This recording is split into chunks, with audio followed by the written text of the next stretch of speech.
Willkommen zu der Folge 29 von Kurz und Bündig. Das Mal haben wir einen weiteren Gast. Unser Gast ist eure Liebe und Hoffnung. Nein, Mann, das Mal sind wir... jetzt hat sich alles ein bisschen beruhigt. Für einen ganz kurzen Moment. Wir haben jetzt ein bisschen Verschnaufpause. Ja, Mann. Und die nutzen wir gerade nutzen, um wieder mal endlich das zweite können wieder etwas aufnehmen. Und wie ihr es kennt, hört ihr jetzt das Intro. Ey, Sero und Josh Negron, ich schwöre, ich weiss nicht, in welchem Film ihr zwei gerade lebt, aber vergesst bitte nicht, wo ihr herkommt. Vor allem du, Jolas, kennen eigentlich so Asen und Brunnen. Yo, was geht ab? Ich bin's AZ von der Carmen Gang. Da ist der AZ. Was geht ab? 10 ist da. Check alle kurz und bündig, der beste Podcast überhaupt. Ja, der Melodie.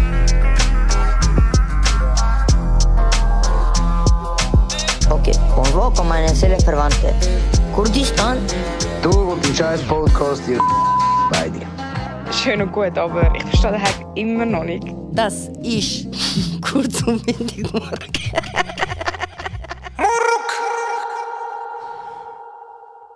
Ja, Folge 29. Das heisst, wir sind seit 29 Wochen im Game. Das ist die längste Zeit in meinem Leben, wo ich ein Hobby nachverfolge. Ich habe, glaube ich, noch nichts habe ich in meinem Leben länger gemacht. Außer mich geliebt. Außer dich geliebt. Ja, Mann. Folge 29, ihr habt es gesehen, unsere treuen Hörer.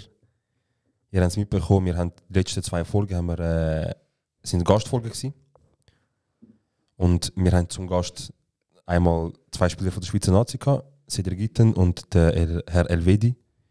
Der Schieb. Der Schipi, er ist wirklich Schipi. Von Prisonern. Genau. Übrigens, ich muss eine Aussage, die ich gemacht habe. Ja. Dort, Revidieren, oder was? genau, kannst du noch sagen? Revidieren. Revidieren. Weil ich habe einen Anruf bekommen vom Tobi. Ja. Und er so, hey, hör auf Scheiß erzählen, ist ja nicht der einzige Podcast, wo die Schweizer Nazi im Podcast hat. Er hat einen Fußball-Podcast und dort sind sie auch dabei gewesen. Ich revidiere, wir sind der einzige relevante Podcast. Ich kann gar nicht sagen, noch nie von dem gehört. Nein, Mann. Voll, er hat Aber mit 20 Minuten zusammen hat er einen Podcast. Er ist, also mit 20 Minuten? Er ist ein Sportchef von 20 Minuten. Und er hat angerufen, um dir zu sagen, nein, du bist nicht der Einzige. Wir haben über gewisse Sachen geredet, Bro, über Gott und die Welt. Und ist immer gut mit 20 Minuten. Ich habe ihm gesagt, ich muss 4-mal 20 Minuten sagen im Podcast. Das war 2-mal. Wann haben wir angefangen? Noch nicht vor 20 Minuten. Nein. Er hat gesagt, es stimmt nicht. Also, es ist ein geiler Podcast, aber es stimmt nicht. Wir haben ja schon Nazi-Spieler gehabt. Ist das eigentlich eine Drohung von ihm?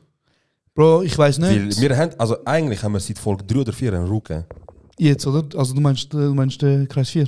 Oder wie der Rucken meinst? Ja, Pisco. Wir haben einen Rucken, Bro. Und Bruder, wenn du los bist, du noch mal kurz 2 Minuten zurückgehen.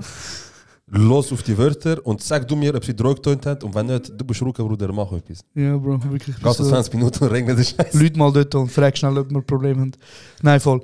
Jetzt haben wir es 4-mal gesagt, aber jetzt sagen wir es nicht mehr. Genau, alles andere kostet. Alles andere kostet. Er hat wie gesagt, das stimmt nicht, aber geiler Podcast. Und jetzt hoffentlich haben wir bald einen Artikel in 20 Minuten. Wenn wir haben, dann wisst ihr, wir haben gelutscht. 4-mal. Ich auch, Bruder. Ja, Bro. Genau, wir haben Gäste gehabt. Ich habe gesagt, du hast dein Handy vorbereitet. Genau. Ich habe wieder etwas für euch. Genau. Bevor wir, weil ich glaube, wenn wir das Thema aufmachen für die letzten paar Folgen, das wird wahrscheinlich ein langes Gespräch. Willst du mal uns ein bisschen auf den Boden bringen und uns einfach mal eine Weisheit droppen? Weißt du nicht, willst du einen Jingle hören? Das wäre geil, ja, dann würdest du erst echt bei mir haften. So. Alle Strassenweisheit haben. Das ist spannend. Können wir schon darüber reden, wie Fan Leute sind von dieser Rubrik? Ja, Mann, ja. Also auf TikTok geht es ja ab. Ja, fix. Und hast du auch wieder gesehen, das Starbucks-Video, wie das abgegangen ist auf TikTok? Schlimm. Bro, ich frage mich schon, also ich finde es schon lustig, aber so, ich glaube, ich und alle anderen White Girls, so, Slay Girl! Es sind so viele Frauen kommentiert. Ich sehe so 3-mal veröffentlicht wieder von Frauen. So. Ja, geil, crazy. Und dann ich so, schon gut, das fühlt sich wohl. Also, Ali. Seine Weisheit. Ich habe ganz viele Weisheiten ausgepackt. Yeah. Aber ich habe mich entschieden, die zu posten. Der Ali hat ein bisschen einen Rant gehabt wegen Schweizer, also wegen so urchigen Bünzli-Schweizer. Und er hat geschrieben, Schweizer gehen am Feierabend heim und sagen, jetzt fängt das Leben erst richtig an, damit sie nachher zu Partner im Scheidungsprozess und undankbaren Kind heimgehen mit E-Velo im Regen. Checkt ihr? Ihr checkt nicht, ne? Wie Ich habe den Schluss auch nicht akustisch. Mit E-Velo im Regen. Aha, also sie fahren so mit E-Velo heim und denken so, jetzt fängt ein undankbares Leben an. Zum einfach die Heime. Ich schwöre. Aber ich habe noch einen zweiten Freund. Ich habe gedacht, ich komme bei den ein bisschen weniger smarter Menschen. Nein, red Deutsch, Mann. Nein, ich habe noch einen zweiten Freund. Ja. Und das ist auch wieder eine Weisheit. Und er sagt, ich bestelle in Schweizer Restis Essen scharf, damit es gesalzen ist. Ja, Mann. Ja, Mann. Absoluter König. Ja, der gleiche Mensch, der uns so Sachen gebracht hat, wie haben wir schon mal Transat im Ausgang und jenes andere Straßenweisheit. Haben wir? Nein, Mann. Nicht bewusst, aber... Also, die Mimik von mir ist nicht dafür da gewesen, dass ich etwas Dings hätte. Ich habe gesagt, nein, Mann. Es war mehr so, ich tanze nicht mehr da. Oh, okay. I don't chase them hoes. Egal, ob sie... Egal. Ja, voll. Aber gehen wir weiter. Wir haben jetzt unsere Weisheit gehört von unserem Orakel. Genau. Viele haben gefragt und viele wollen wissen, wie das entstanden ist mit den Spielern von der Schweizer Nazi. Mhm. Ganz einfach, Josh hat den Mund genommen. Mhm. Zweimal. Take one for the team, Bro. Ich weiß gar nicht, wieso du lachst. Weißt du noch die Doku, die Fire Island Doku? Die Party, wo lame war? Ja, das Fire Festival, wo das gar nicht gegeben. Das hat ja eine Szene, wo so der eine Marketingchef, der ist seit 20 Jahren Marketingchef und ist überall bekannt und so. Und dann haben sie wie so mit Evian haben sie dort so einen Deal gehabt, dass sie Evian Wasser haben. Ja. Und sie sind einfach nicht zu einem gemeinsamen Nenner gekommen. Und der Typ, der schon seit über 20, 30 Jahren im Game ist, sie haben ihm gesagt, Bro, wir haben das Problem. Sie wollen uns das Wasser nicht zu dem Preis geben, den wir brauchen. Und wenn sie es machen, machen sie unter einer Bedingung. Du musst ihn mullen. Und das ist kein Witz. Ah, mal, das ist noch ein bisschen viral gegangen. Genau, es gibt so ein Meme von ihm, wo er so dort steht und dann sagt er so 30 Jahre im Marketing und zum ersten Mal im Leben habe ich überlegt, ich nehme ihn Mull. Für Evian. Für Wasser, Bro.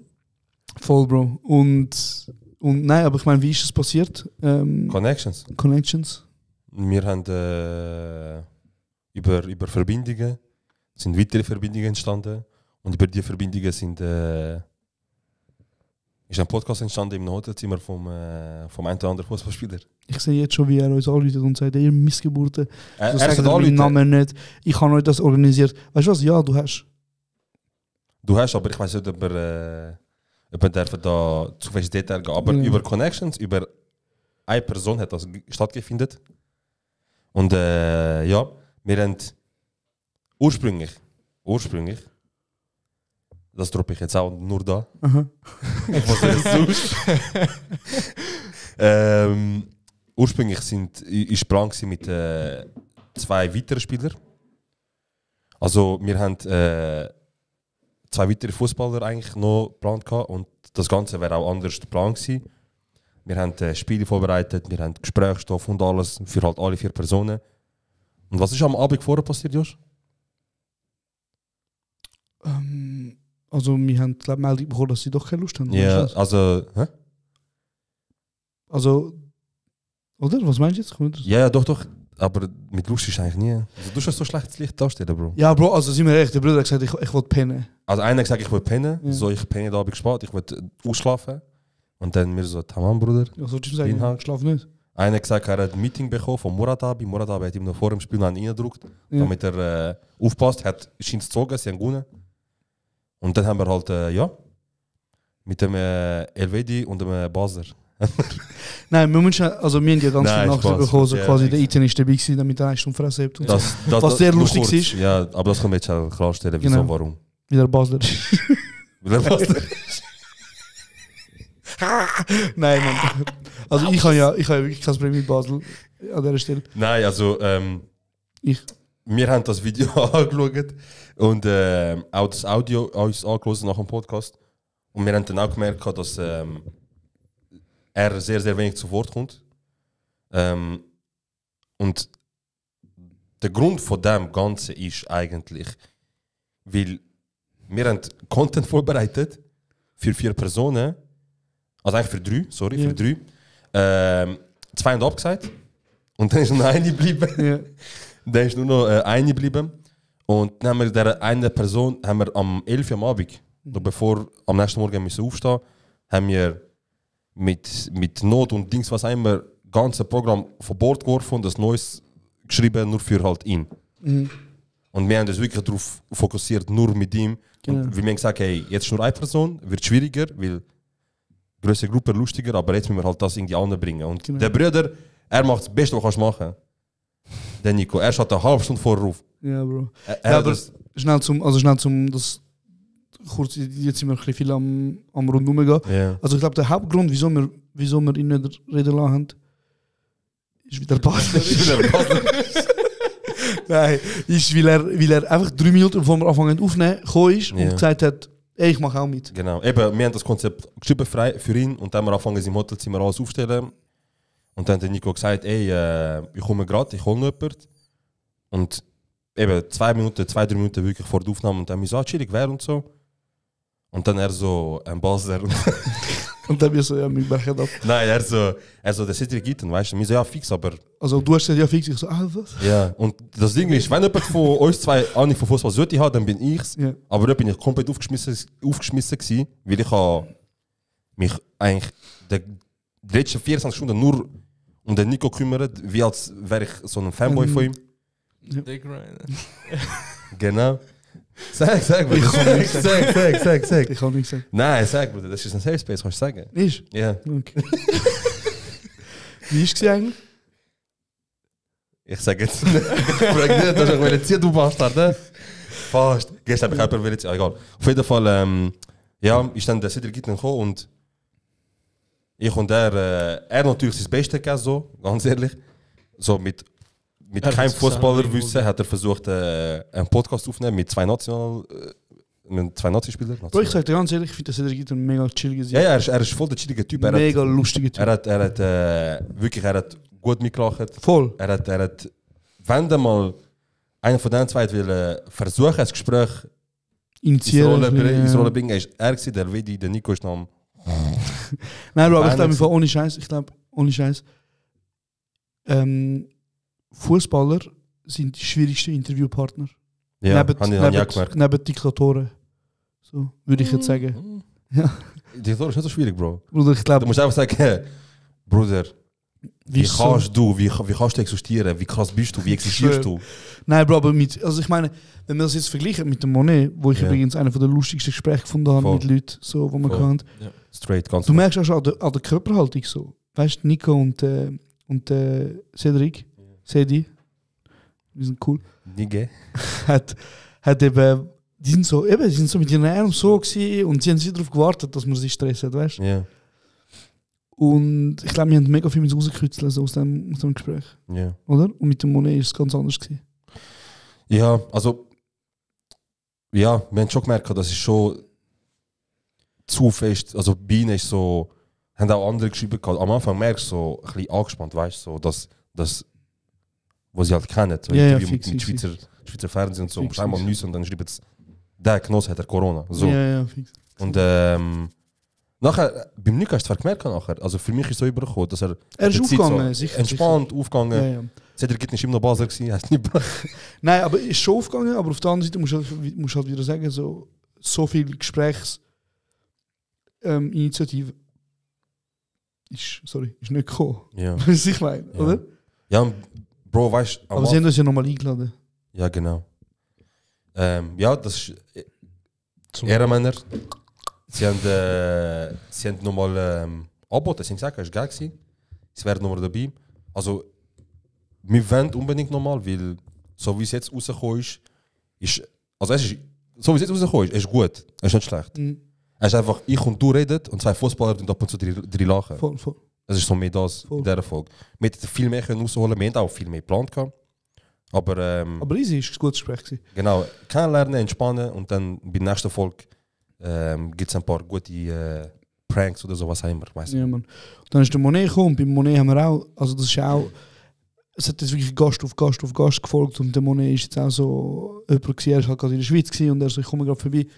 Und ich muss sagen, es war ein geiles Gespräch gewesen. Also ich habe es wirklich mega lustig. Ich habe das Gefühl, das ist so easy Dings. Also du bist mit meinem Bruder da. Voll. Auch da wieder, Bro, sehr gerne wieder, aber jetzt geht es erstmal, wir sind wie Fuckboys im Sommer. Wir sagen, wir konzentrieren uns jetzt momentan auf uns. Kein Platz für andere Leute. Bis der Winter kommt und du wieder etwas brauchst. Aber, und machen jetzt etwas Spezielles. Ja, wir haben ein paar Anfragen gehabt, Gästeanfragen, aber wir müssen wir haben gesagt, wir machen die 2 und dann chillen wir. Bis mal so für ein paar Folgen. Jetzt haben wir auch ein bisschen aufgesteckt, weißt du? Ja. Wir sind so von Schweizer Stars, also Rapstars, zu Fußballer, zu deutschen Dingen. Wir haben eigentlich nur 2 Folgen gemacht, um zu zeigen, wenn wir wollen, wir können. Wenn wir können. Und wenn nicht, dann nicht. Aber jetzt haben wir Bock zum beide Garage aufnehmen. Wenn wir Bock haben, morgen kommt Berse. Was ist? Voll. Nein, kommt nicht. Aber wenn wir wollen, aber er ist jetzt nicht mehr so wichtig. Genau.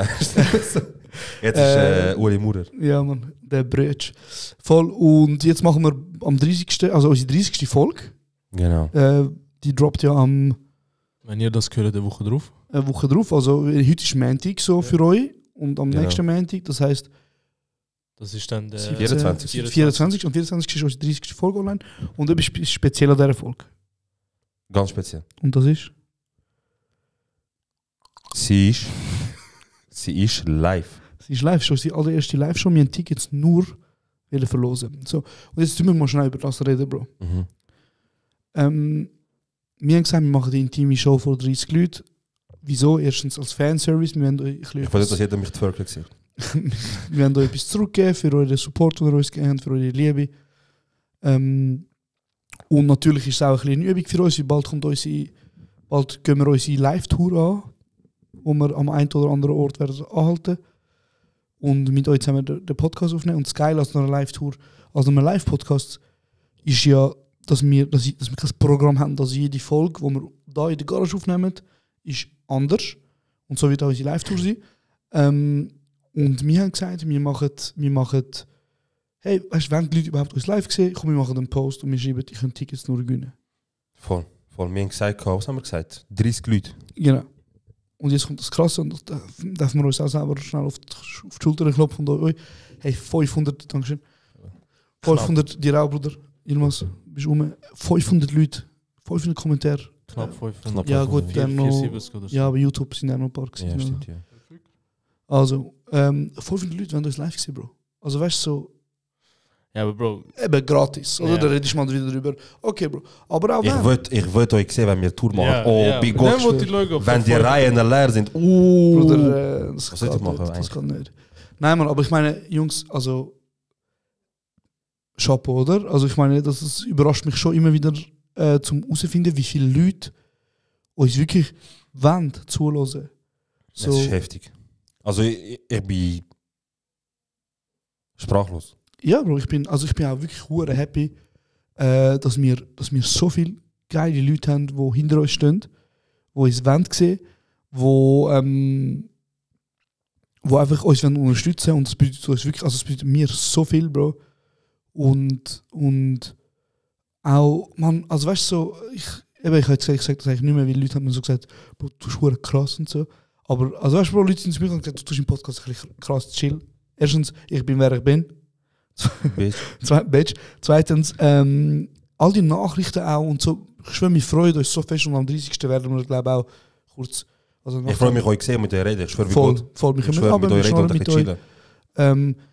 Ihr, die jetzt Tickets noch nicht bekommen habt oder keine Tickets gewonnen habt, für das, es wird in absehbarer Zukunft wieder eine Show geben. Yes. Dann kommt unsere Live-Tour. Darf man, glaube ich, wir sagen noch nicht so Datum. Noch nicht, ja. Aber es ist in einem näheren Rahmen. Ein paar Umstände sind so zurechtgekommen, dass jetzt eventuell doch etwas noch passieren könnte. So zwischen 30 und Live-Tour. Genau. Aber gebt noch Bescheid, wenn wirklich Kopf, Nägel mit Kopf. Nägel mit Kopf. Nicht? Mit Kopf. Mit Kopf. Scusamente. Aber ja, man, geil, sind rum. Ja. Und wirklich, also wir sind auch Fan von euch, man. Ja, wirklich. Also Amix, was ihr so schreibt, das ist, Bro, schwurherzig. Bro, wirklich. Also weißt du, so, die Anfragen so. Einer hat mir so geschrieben, hey, kommst du auch mal meinen Schwanz rutschen? Ich weiß Gott, ein Nachricht vor mir kam, einer mir geschrieben hat, letztes Mal geschrieben hat, so, ey, ich weiß nicht, ob ihr meine Frage nicht genommen habt. Ja. Voll. Ich so, Bruder. Voll. Was hat er gesagt? Er hat irgendjemand gefragt, ich nehme sie für ich habe es gelesen und ich so... Also, ich weiß. Er so, wenn er eine Frau wäre für einen Tag, was würde er machen? Schon, die Frau? Mit einem Mann heiraten, wo der Puls alle 3 Minuten immer langsamer wird. Ganz ehrlich, wenn ich einen Tag sehe, dann direkt. Ich will mich vom patriarchalen System ficken lassen. Besties! Nein. Ich will irgend so einen alten, reichen, krepierenden Typ in der Schweiz. Voll. Und dann, wenn ich 24 Stunden Zeit habe, ab Stunde 23 und... Stimmt, ja man, tatsächlich. Ja. Ab Stunde 23 würde ich mit ihm so... Gehen wir doch mal auf den Berg, weißt du, so mit dem Auto nachher treffen. Ja, Mann. Ja, und was wir halt auch noch ein bisschen geredet haben, ist, bevor wir jetzt das angehen, ist, dass wir vielleicht wollen, dass ein bisschen mehr unsere Freunde und Freundinnen, die jetzt nicht berühmt sind, schon nicht jeder so berühmt wie ich. Noch nicht. Danke, noch nicht. Dass wir die vielleicht einen Podcast einladen und mit ihnen einfach über alte Sachen reden, über Sachen, die wir erlebt haben. Das ist, glaube ich, auch interessant, das wollen viele Leute auch wissen, weil ich glaube, dass wir nicht einfach vergessen, die Brüder sind ja in den Charts rum. Ja, wir sind jetzt länger nicht in den Charts gewesen, so, aber schon mit genug auf Zeit. Aber wir sind ja schon in den Charts gewesen, bevor wir da berühmte Gäste hatten. Genau. Darum glaube ich, es funktioniert auch mit unserer... Kannst du vorher krass tun im Podcast? Bro, ich bin einfach krass und tun. Nein, aber was ich... Namen droppen, wer krass Bro, nein, ich weiß es nicht, weil die Leute kommen nicht direkt zu mir, sondern die Leute gehen zu Freunden von mir und sagen so, wow, hey, der Jalda, das ist schon ein bisschen krass im Podcast. Aber man muss auch sagen, Bro, ich habe kurz einen Moment gehabt, so mit Filmschulaufnahmen und im Ausland und der ein oder andere berühmte Deutschrapper, wo sein Intro für uns... Aber ist gut, Mann. Ey Bro, es ist... Ich finde... Aber noch ganz kurz, sorry, ich muss noch schnell zu dem ein offizielles Statement muss ich machen, Bro. Also look, Bro, ich habe einen Podcast mit dir zusammen. Oder? Das heisst schon mal, ich denke, ich bin so wichtig, dass ich meine Stimme der Welt rausgebe. Ja. Und anscheinend ist sie wichtig, weil Leute sind in den Charts. Nein. Aber was ich wollte sagen ist, wenn du nicht das Gefühl hast, ist wie mit dem Rapper sein, Bro.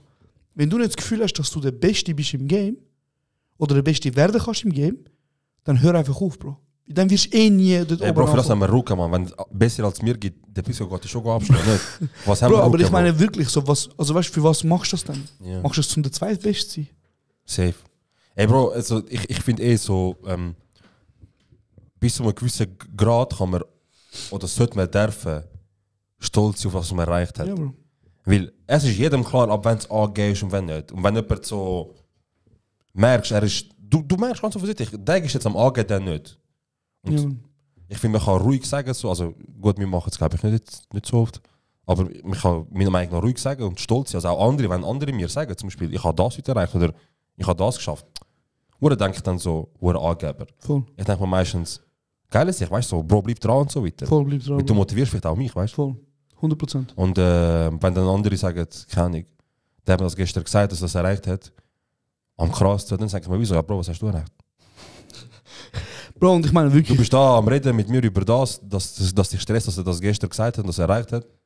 Und du findest es nicht gerechtfertigt oder findest es übertrieben, dann statt reden, du die Zeit investieren und machst es besser. Ja, Bro, weißt du, ich meine, der Monat hat letztes Mal auch gesagt, so, du missest dich an Zahlen und was weiß ich, weißt du. Aber ich glaube, Fakt ist einfach so, Bro, wir sind jetzt weniger als einem Jahr dabei und wir mischen die Szene auf.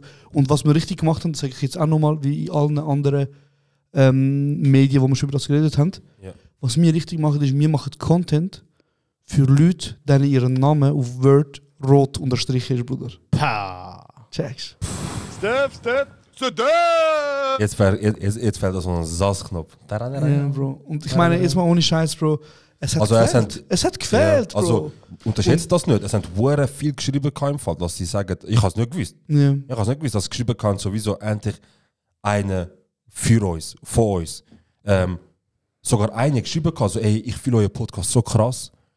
Ich fühle mich endlich verstanden und ich kann mich so identifizieren mit dem, was ihr sagt und was ihr erlebt. Ja, Könnt ihr bitte bei Gegebenheit, wenn es möglich ist, schauen, dass ihr bei einer Live-Tour oder Live-Show vielleicht keine Cam habt. Nur damit man mich nicht dort sieht, weil ich darf eigentlich offiziell nicht, ich darf die nicht rausgehen, checkst? Und wir checken das, wir schreiben nicht so zurück wie so, was, du darfst nicht rausgehen, was läuft, wie alt bist. Voll. Wir checken, was sie meint und das ist so, sie versteht uns, wir verstehen sie und es ist schon wichtig. Bro, ich bin, letztes bin ich auf TikTok gewesen, mit unserem Account, ich habe kurz geschaut, so, ich habe gerade gesehen, 700 Meldungen, es ist immer so am viral gehen. Und dann, manchmal, ich weiß nicht, gehst du manchmal schauen, so was gespeichert wurde bei uns oder was wir geliked haben? Was mir. Ich like auch Sachen, ich tue einmal TikTok speichern und so weiter. Wo du denkst, das wäre gut. Und so, ja, das mache ich auch, aber ich schaue nie, ehrlich gesagt. Und einmal bin ich schauen, so, ich gehe so Likes schauen, ich sehe so Family Guy, ich sehe so Memes und so. Und ich so,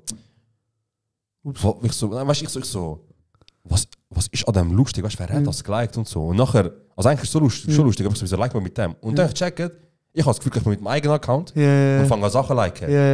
Und dann bin ich auf einem Live gelandet, Feiner. Und ich habe es nicht gecheckt, Bro, TikTok Live Schweiz ist wild. wild. Also ich finde, TikTok Live allgemein ist kaputt wild. Und wieso ich das anzeige, also ich will gerade schon das Thema voranstellen, dann können wir gerade mit dem weitermachen.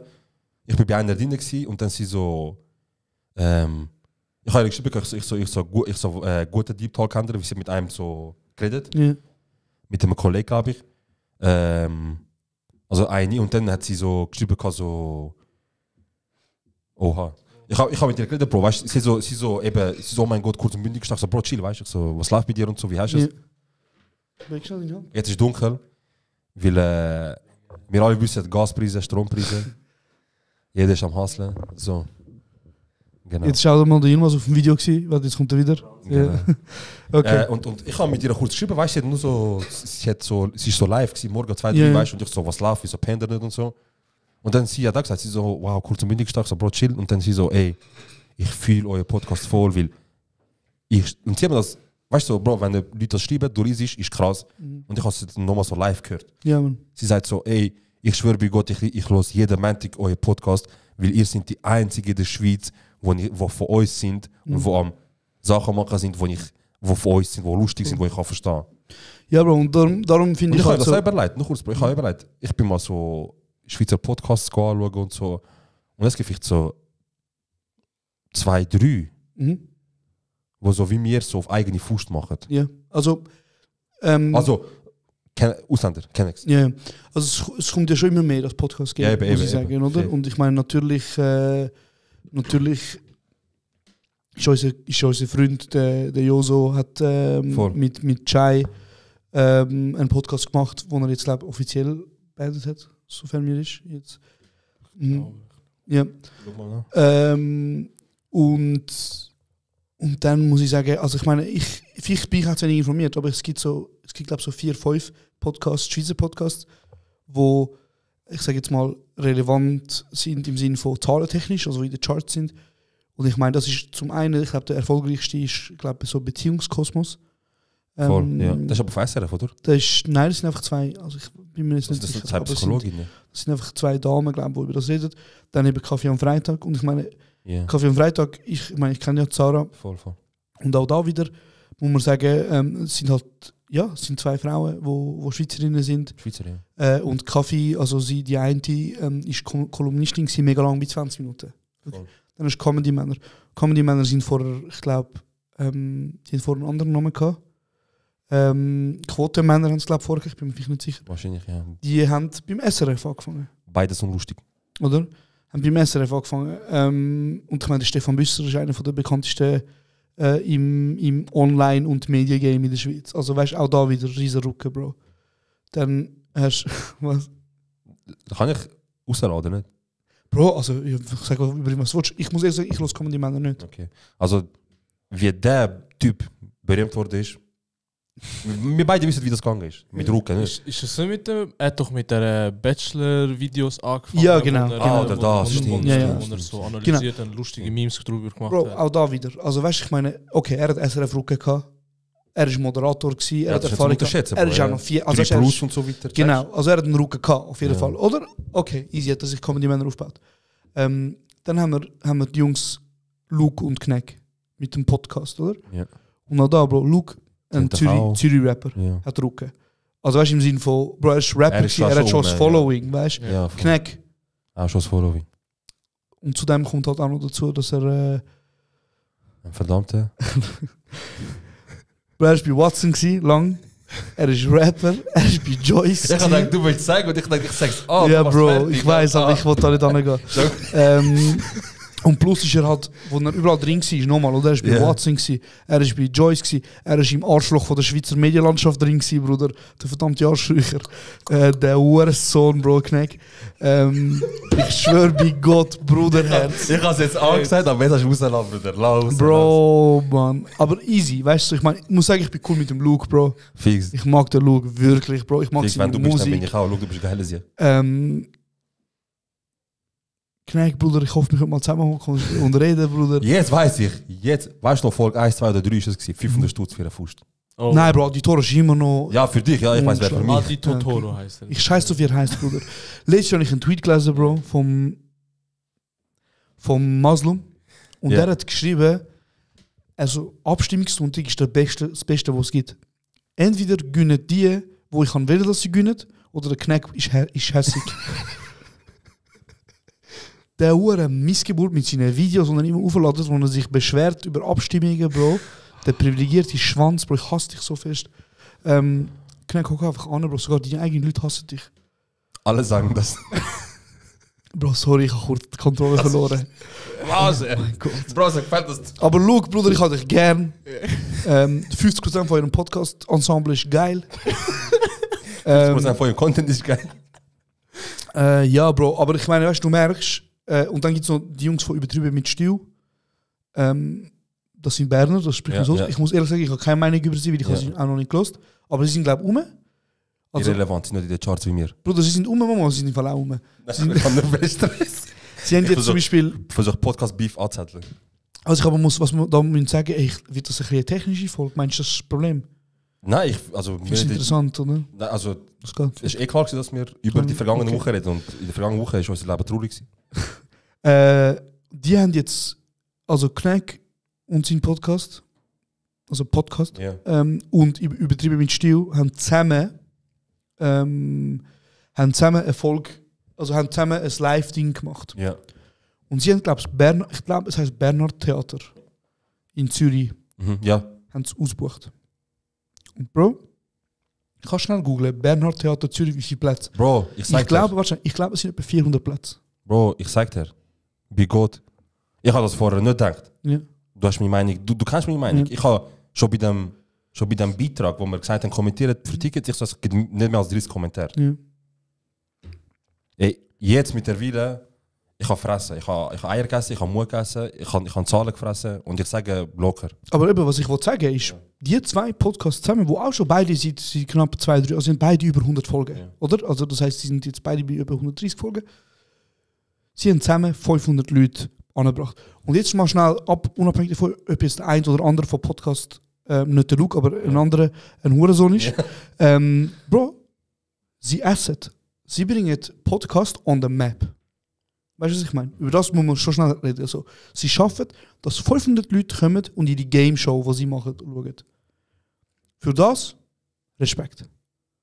Aber, also Respekt so oder so, aber genau, auf was ich eigentlich rausgehen ist, für wer machen sie den Content? Ein Podcast, die haben keine Agenda im Sinne von, es sind jetzt, Bro, Podcast, ich sag dir ganz ehrlich, wahrscheinlich ist klar, was für eine Bevölkerungsgruppe eher die hören. Ja, also oder? Kann man so sagen, ohne böse gemeint oder so, ja. Aber so ist wie klar allen. Voll. Bro, und auch mit Übertrieben mit Stil, Bro, es sind Berner Jungs. Und eben, ich kenne ihren Podcast nicht, aber ich nehme mal an, es ist auch eher Podcast für jetzt. Fressen durch.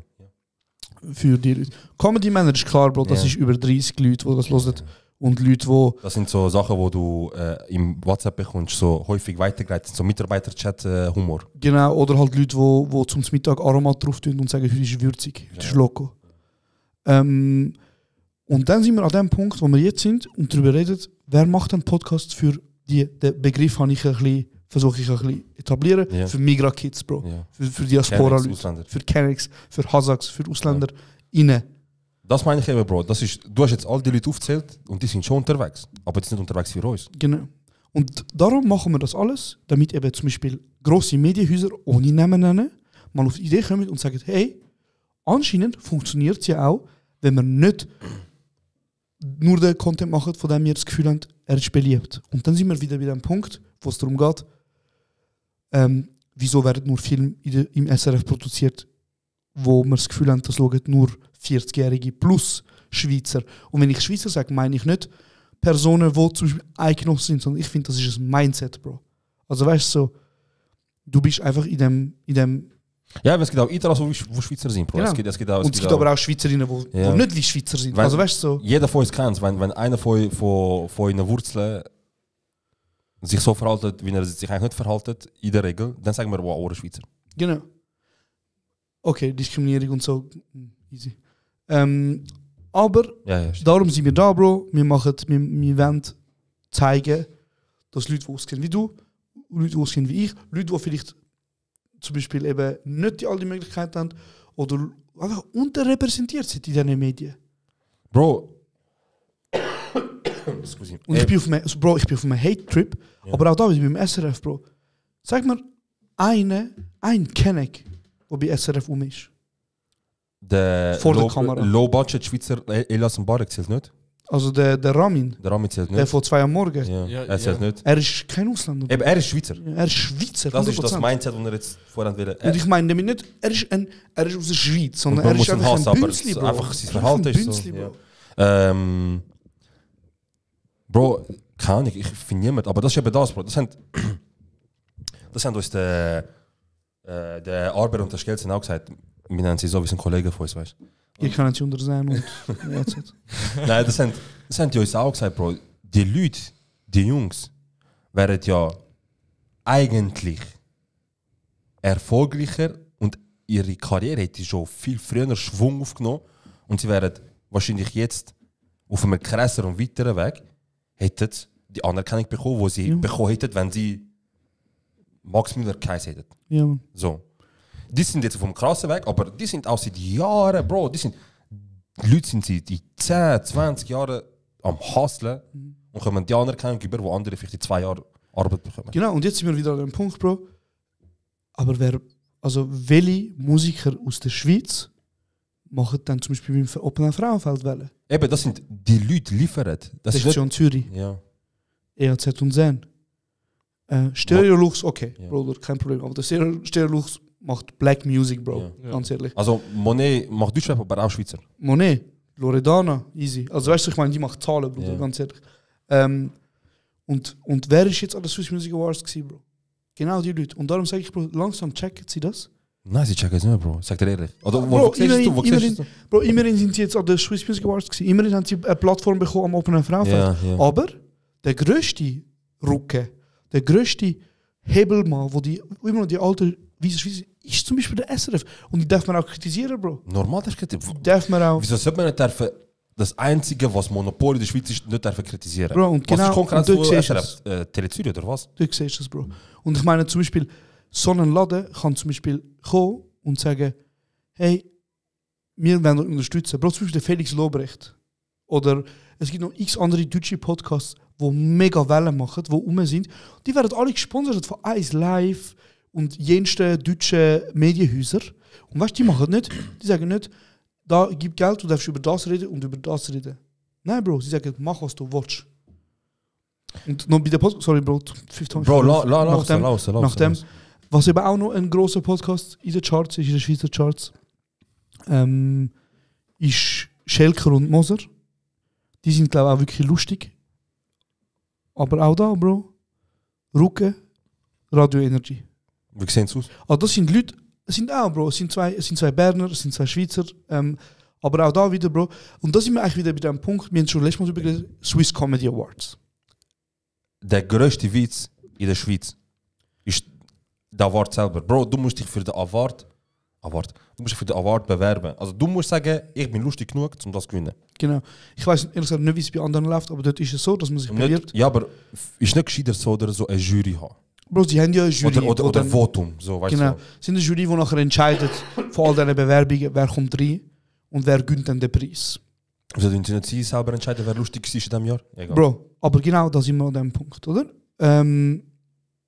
Jetzt gibt es eine Kategorie bei den Swiss Music Awards, die heißt Online. Oh mein Gott. Online Award. Bro, du machst das Thema auf, jetzt muss ich auch anfangen, hässlich werden. Genau, und die heißt Online. Und was ist in dem Online drin? Alles, was online ist. Du hast drin, zum Beispiel, der Podcast Comedy Männer ist nominiert gewesen. Ja. Du hast drin Social Media Accounts. Du hast drin Keller Comedy, der Typ von Keller, der Keller von uns, was du nicht kennst. Okay. Du hast drin einen Influencer wie der Leonard Khalifa, zum Beispiel, wo TikTok-Videos macht. Dann hast du drin Comedians, die halt auf TikTok Sachen aufladen. Und dann hast du Radio Energy drin. So lächerlich. Also, das sind die lustigsten Typen oder Gruppen, die die Schweiz bietet. Aber auch unabhängig von dem, ob sie lustig sind oder nicht, unabhängig von dem, es geht darum, das ist alles in einer Kategorie. Online. Ja, in Deutschland gibt es sogar jetzt eine Kategorie für Podcasts. Genau, aber das ist nicht, also jetzt stell dir mal vor, mal angenommen, ich und du werden nominiert als Podcast. Ja. Das heisst, ich und du, die das Scheiß da in unserer Freizeit machen, müssen gegen Radio Energy, und ich kenne die Leute, die aus 5... Mit Scheine, Bruder. Das sind 3 Leute vor der Kamera. Eine, die Management macht, dann 2 Leute, die die Videos schneiden. Also es sind 5 bis 7 Leute, die anhocken, die jeden Montagmorgen ein Meeting haben und sagen, du, ihr kommt alle 4'500 Stutz im Monat über. Jetzt überlegt euch die ganze Woche, was wir für Content machen könnt.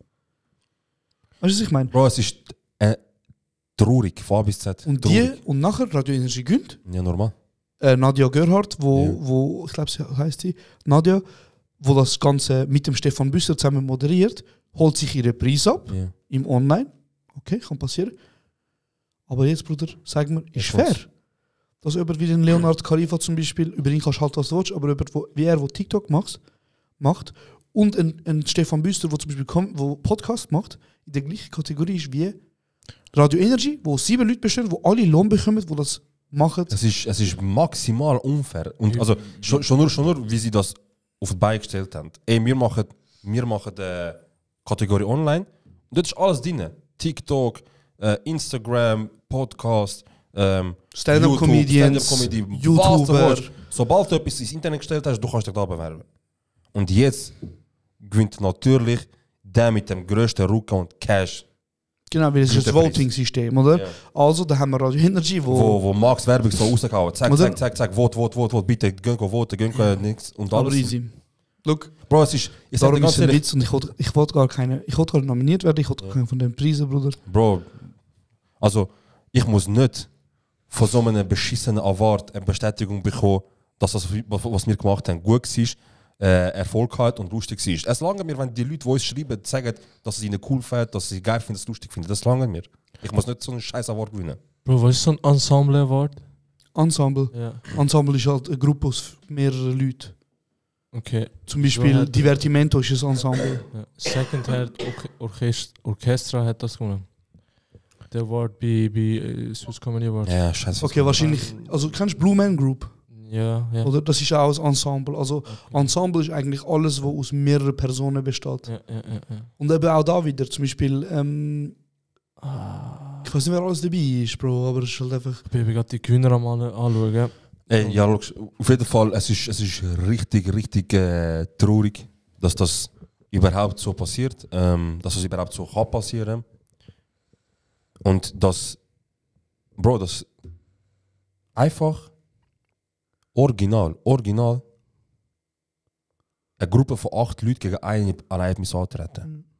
Und dann noch gewonnen hat. Und dann sind sie so angestanden, wie als hätte jetzt Weltrekord gebrochen und als hätte es ein Meilenstein in der Schweizer Social Media Geschichte festgelegt.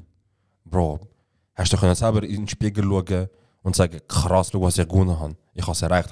Hast du original, hat einer von diesen 8 fair können in den Spiegel schauen und sagen, schau, was ich erreicht habe, was ich gemacht habe. Oder du wirst zahlt dafür, schon logisch machst du das. Ja, immer. Ja, auf jeden Fall, wir das Thema close, wenn schon mal Swiss Comedy Awards. Aber noch ganz kurz zum Abschluss. Sicher. Darum ist euer Support so wichtig. Oder darum ist wichtig, Ja. dass wir genau diesen Leuten zeigen, ey, auch Leute, die zum Beispiel nicht repräsentiert werden von Swiss Comedy Awards, von SRF, von jensten Medienhäusern, von jensten Journalisten, Journalistinnen, wir müssen darum zeigen, wir haben die meisten. Wir brauchen die meisten Zuhörerinnen, wir brauchen die Leute, die unsere Tickets kaufen. Wir müssen fucking Stadien füllen. Stadion ist übertrieben. Bro, aber ich meine, nein, Ja, das ist jetzt ein bisschen Ding. Aber wir müssen Venues, Locations füllen von mir aus. Danke, dass du mir Vibe gekillt hast. Wir müssen, Bro, all das, wir müssen das machen, Bruder, damit die Leute checken, es geht.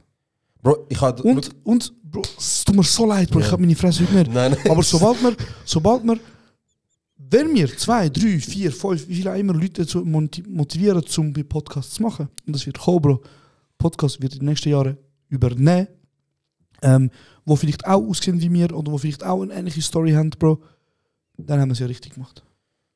Bro, ja, erstens das und zweitens, ich hatte das vorher kurz ansprechen, aber so wie wir sehen, wir sind beide maximal abgeschweift. Der Grund, wieso ich gesagt habe, dass wir locker das fühlen, was die anderen auch gefühlt haben, mit den 500, oder? Ja.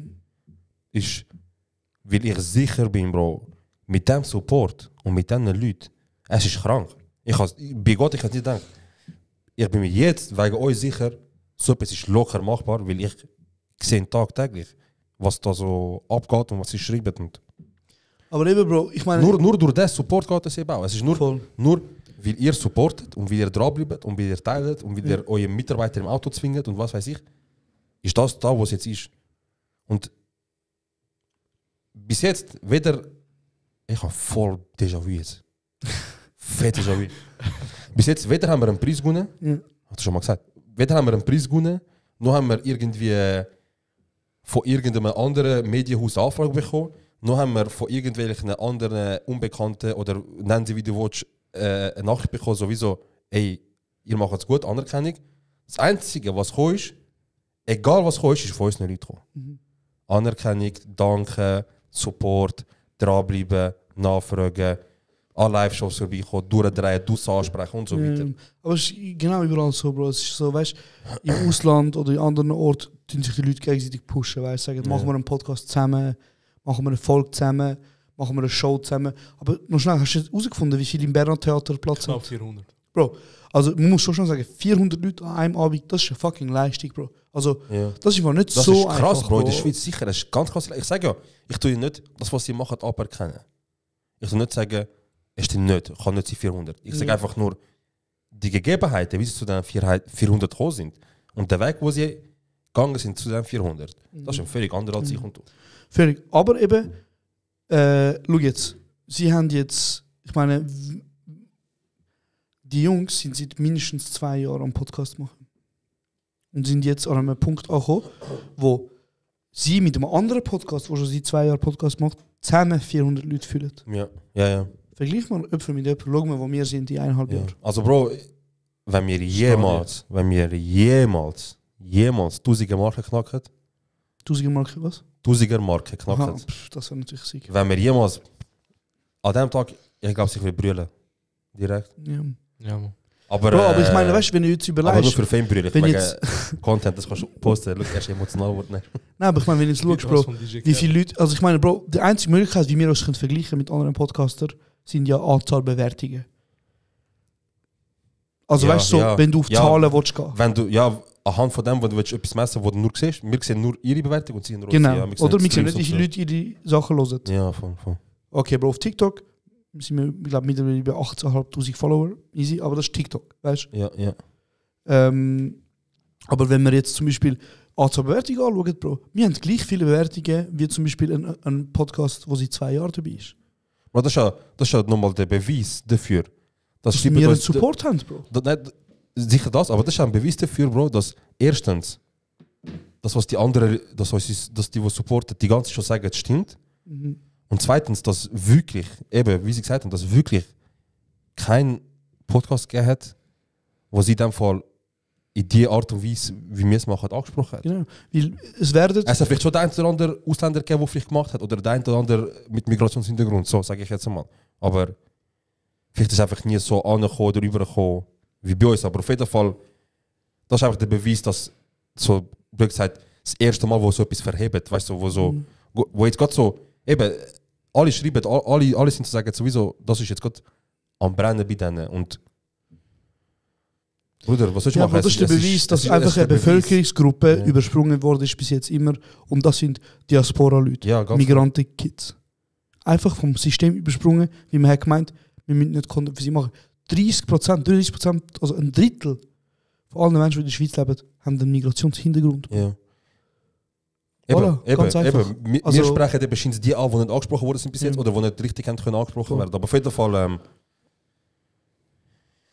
Fall, ja, es ist wie soll ich sagen, es ist nicht einfach, Bro. Ja, es ist auch schon die 30 Live-Show natürlich unsere Idee gewesen. Und haben wir jetzt auch vor, bis jetzt selber auf Beine gestellt, oder sind dann auf Beine stellen. Das, was zwischen 30 und Live-Tour kommt, sind wir auch selber auf die Beine am stellen, mehr oder weniger. Oder ja, eigentlich selber. Live-Tour stellen wir auch selber auf. Also, es ist alles so, wie soll ich sagen, es ist kein 8-köpfiges Team dahinter, wo 2 Locations anschaut, einer go Bookings abchecken, einer macht Sponsoring und so weiter. Also vor allem es sind keine Leute dahinter, die monatlich Lohn kassieren für das. Ja, also monatlich einen Lohn, wo du kannst damit leben. Ja, man, wirklich. Ja, man, aber Bro, schau, wir haben das wirklich jetzt ein bisschen fest uns eigene Hornblasen. Ja, wir haben jetzt, was haben wir für Zeit? Oder welches Dezember? Wir sind jetzt etwa 50 Minuten auf. Okay, chillig. Wir haben ein bisschen, also die Folge ist Revue passieren und auch ein bisschen Rede und Antwort stehen, so für die letzten paar Wochen, wo es war. Aber ich finde es gut, es war ein guter Tag gewesen. Ja, voll. Wir haben wirklich, ja, es ist wichtig, dass wir jetzt die erste Folge, nach den 2-3 ersten Folgen und dann, wo ein bisschen entspannter sind, dass wir so auch jetzt Antworten liefern und dass es nicht eine Folge ist, wo wir einfach drauf hören, wie sonst immer, dass wir einfach nicht nur labern, sondern viele haben uns geschrieben und vieles gefragt, vieles war unklar gewesen, eben, Iten ist für eine Stunde zum Fressen, eben, dabei sind halt Umstände, weißt du, so, einfach mal so ein bisschen euch zeigen, was so abgelaufen ist in den letzten paar Wochen. Also sie meint, so Swiss Comedy Awards ist der Hurensohn-Verein. Ja, und ich meine eben nochmal so, wie wichtig es ist, dass wir euren Support haben und dass wir ihn auch mega schätzen. Ja. Und ich finde, ehrlich gesagt, das ist ein gutes Schlusswort, Bro. Safe. Also wir müssen jetzt nicht noch gross schauen, dass es eine Stunde gefüllt ist. Das ist leider nicht ganz eine Stunde. Ja. Aber wir freuen uns mega fest auf die 30. Genau. Die wird geil. Dafür, dass es so kurz gehalten wurde, ist die nächste Folge mit einer Show, die kommen. Es wird geil. Wir freuen uns mega auf euch. Wir freuen uns auf die Gespräche mit euch. Wir wollen wirklich kennenlernen. Genau. Und die nicht kommen, wir laden die Folge natürlich auch auf. Also genau, wir laden die Folge auch auf. Und die nicht kommen und uns droht haben, bis zur Drohgäste kommen. So, wenn ihr nicht mich liefert, komme ich maskiert einfach rein. Für euch gibt es demnächst inshallah News. Und dann zählen wir auf euch im Dezember und in der Live-Tour. Aber wir sind so, also ich bin safe dabei, safe sicher, dass es klappen wird. Ja, hoffentlich. Unterstützung ist maximal da. Geil. Perfektes Zeichen. Danke vielmals. Zu meiner Rechten ist der Yildiz. Und zu meiner Linken ist der David Beckham. Und zu meiner Linken ist Reza Büvedig. Ja, Mann. Und übrigens, wir haben auch noch ganz viel von euch gehört, die wollen ja mal so ein bisschen mehr voll. Podcast voll. Dann, inwiefern das seine Freundin gefällt, aber ja. Voll, Mann. Ja, das wär's gewesen. Schönen Tag zusammen, guten Start im Montag, geniessen es. Geniessen die Woche. Viel Spaß. Bis bald. Kiss.